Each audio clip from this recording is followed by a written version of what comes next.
President Muhammadu Buhari has written to the National Assembly seeking the confirmation and approval of Musa Abaji as the Justice of the Supreme Court of Nigeria. In a letter which read by the President of the Senate, Bukola Saraki, at the commencement of the plenary on Wednesday, said the appointment was according to the advice of the National Judicial Council. In another letter, the President declined assent to the Institute of Chartered Biochemistry and Molecular Biology of Nigeria Bill 2018. He said his decision to withhold the assent to the bill was because if he passed, the bill will infringe on the mandate of the National University Commission and the National Board for Technology Education of the Federal Republic of Nigeria, 1999, as amended. I hereby convey to the Senate my decision on 5th November 2018 to decline presidential assent to the Institute of Chartered Biochemists and Molecular Biologists of Nigeria Bill 2018, recently passed by the National Assembly for the following reasons. A. The provision of Section 13(3) to give the Chartered Biochemists and Molecular Biologists of Nigeria power to approve academic programs and even close down programs in tertiary institutions will infringe on the mandate of the National University Commission and the National Board for Technical Education. B. There are certain drafting and administrative issues in the bill, including the failure in Section 13(8), 14, and 22 to designate a chairman for both the Practice and Publicities Committee and or specific process for how a chairman will emerge for either of the Education, Practice, or Publicity Committees. These can lead to confusion in the administration of the Council. Please accept, distinguished Senate President, the assurances of my highest consideration. Yours sincerely, Muhammadu Buhari. He also said there are drafting issues on the bill.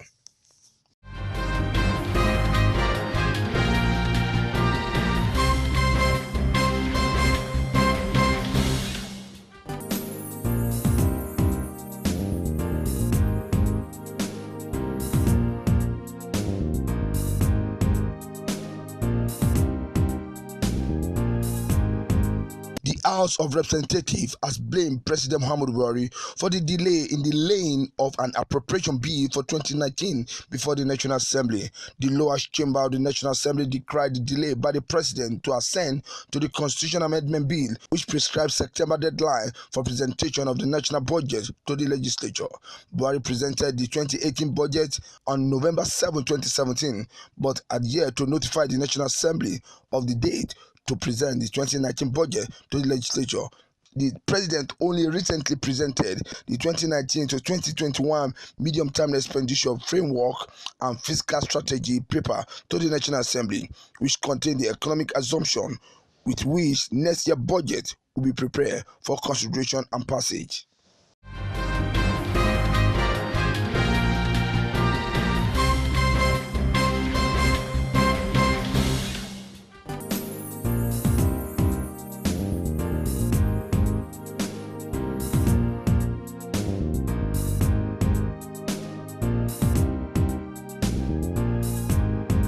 The immediate past governor of Abia State, Senator Theodore Orji, was on Wednesday interrogated by the Economic Financial Crime Commission, EFCC. It was learned that Orji, who was the governor for the 2017 to 2015, arrived at the EFCC office Abuja along with his lawyer.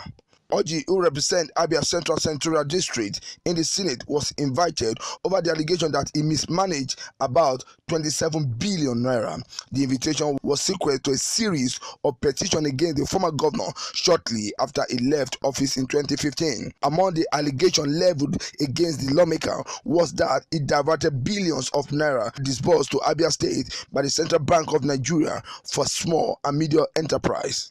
He was also alleged to have diverted money from the Ecological Fund account, which should have been used in tackling erosion and other disasters peculiar to the state.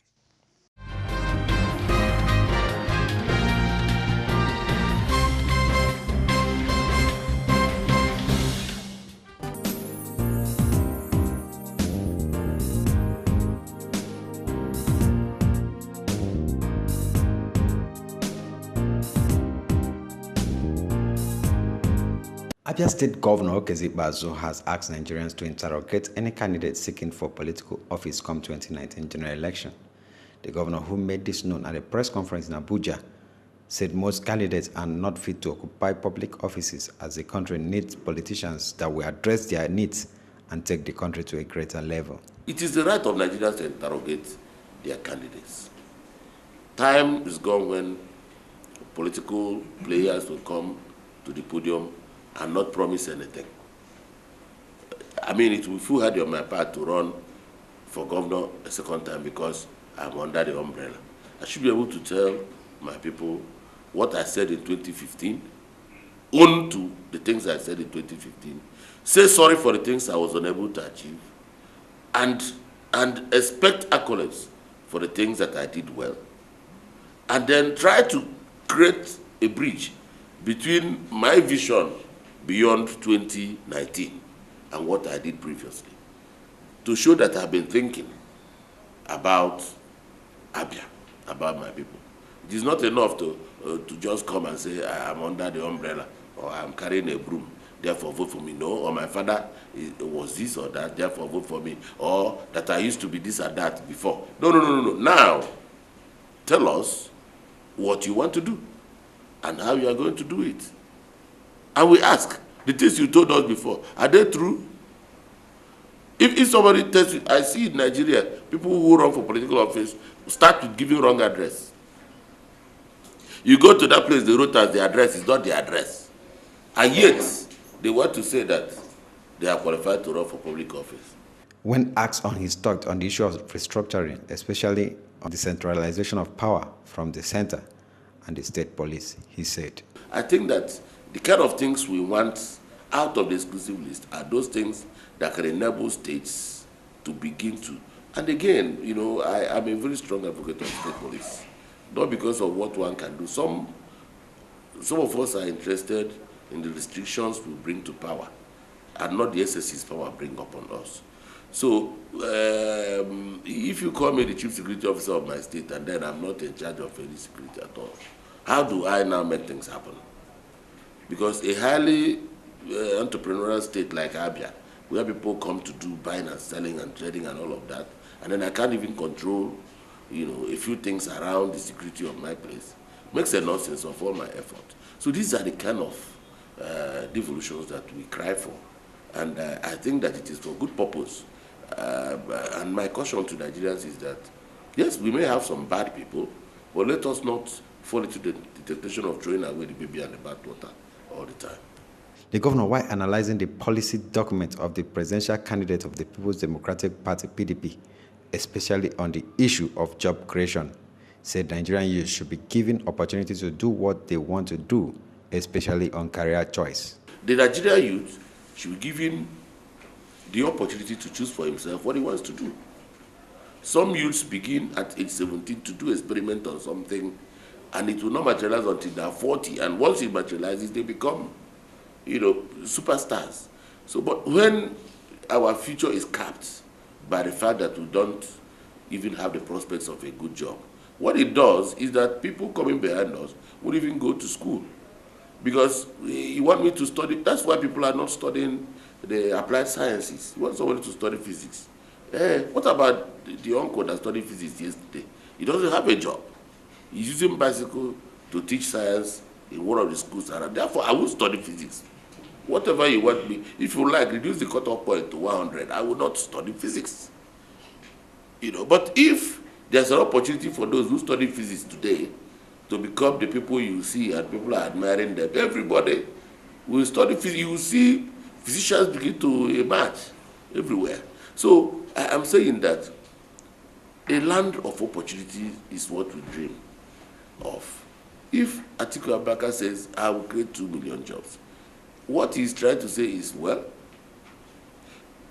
glory time will come when Nigerians or the Nigerian youth will say, there will be opportunity for me to work if I go to school. Then people will begin to have additional incentive to do well in school. He used the occasion to speak on some of his achievements in the last 3.5 years as governor of Abia State. The three major things I would say that I've achieved for Abia people is, one, for the first time in the history of Nigeria. The entire Igbo nation today has a window to the outside world through the Enyimba Economic City, which has just been given the export processing zone status. As I speak today, almost $20 billion in terms of foreign direct investment coming to do the kind of factories we want them to do. I also see the prospects of Aba being the first city in Nigeria to have uninterrupted power through geometrics. And beyond that, Abia today is the only state in Nigeria that is feeding primary 1 to 6 in primary schools. All other states are doing 1 to 3 because that's what the federal government is doing. But Abia is doing 1 to 6. And by doing that, I have reversed the enrollment from public to private schools back to public schools to the extent of moving from 141,000 in 2015 to 611,000 by December 2017. Governor Geze Bazo is currently the People's Democratic Party governorship candidate in Abia State. In Abuja, LM Chukwemeka reports.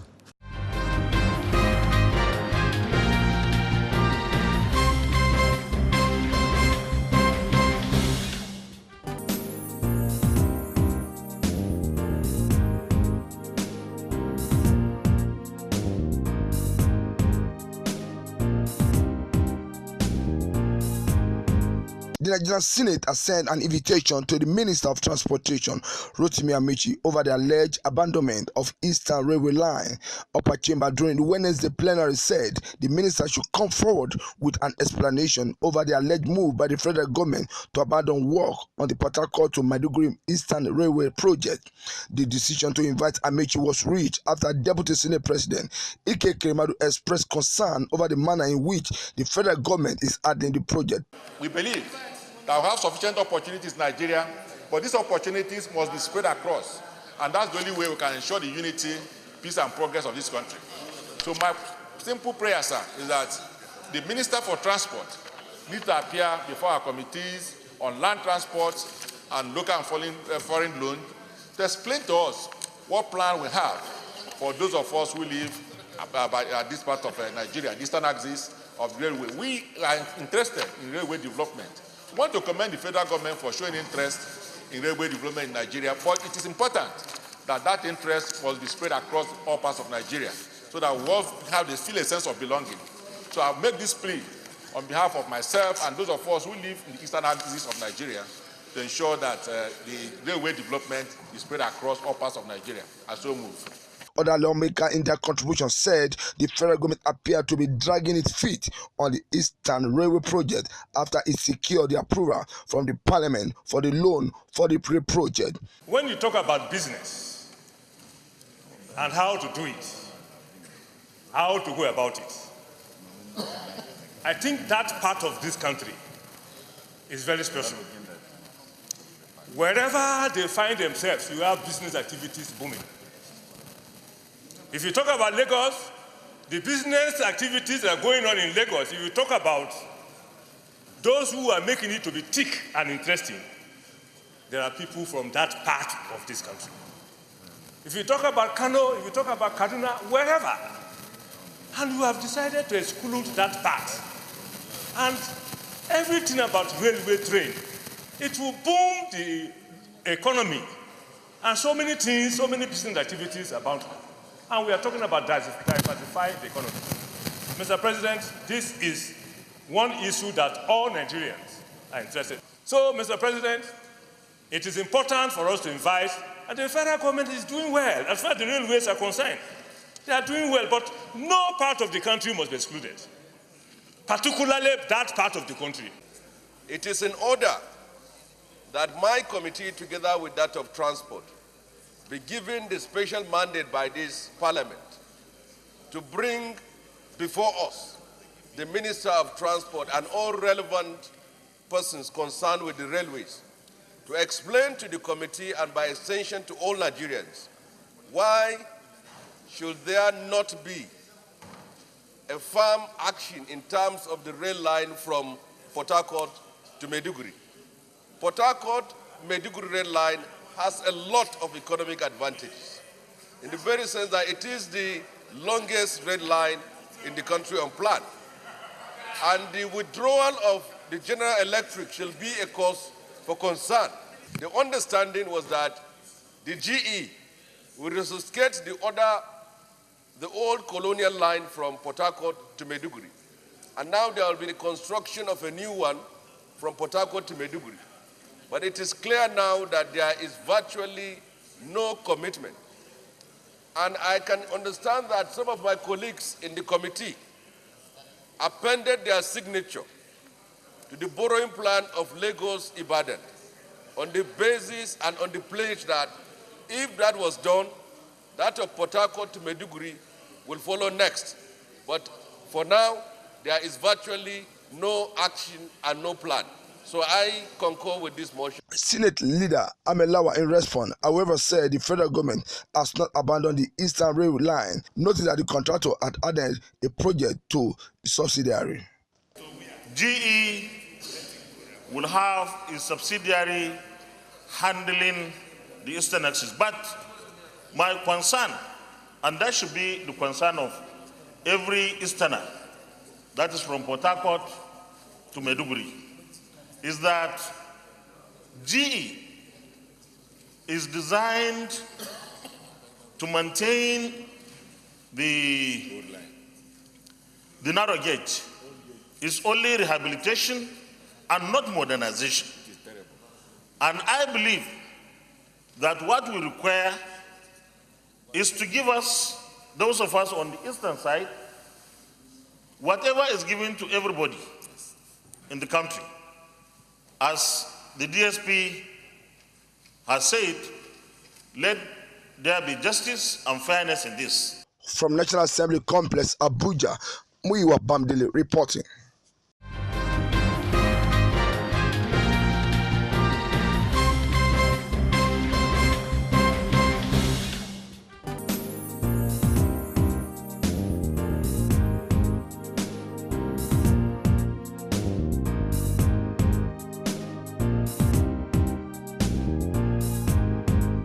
Southeast Governors Forum has appealed to President Muhammadu Buhari to ensure the construction period of the second Niger bridge be reduced from 42 months to 24 months. Chairman of the forum and Governor of Ebonyi State, Dave Umahi, made appeal when he spoke with State House Correspondent after a closed-door meeting with the President at the State House Abuja. Umahi stated that members of the forum were at the villa on behalf of Southeast people to thank the President for the award of 206 billion contract for the bridge.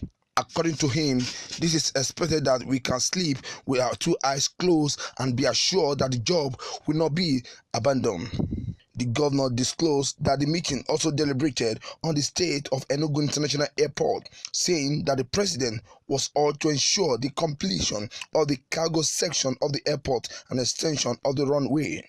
The secretary to the government of the Federation, Boss Mustafa, who spoke to the correspondent after the meeting, said the visit by the leaders was remarkable. He debunked the impression that the federal government was not doing enough for the Southeast people. He said, "We received the high-powered delegation led by the Deputy Senate President and 3 of the governors and the Deputy Governor and the Director General of the Forums of the Southeast Governors."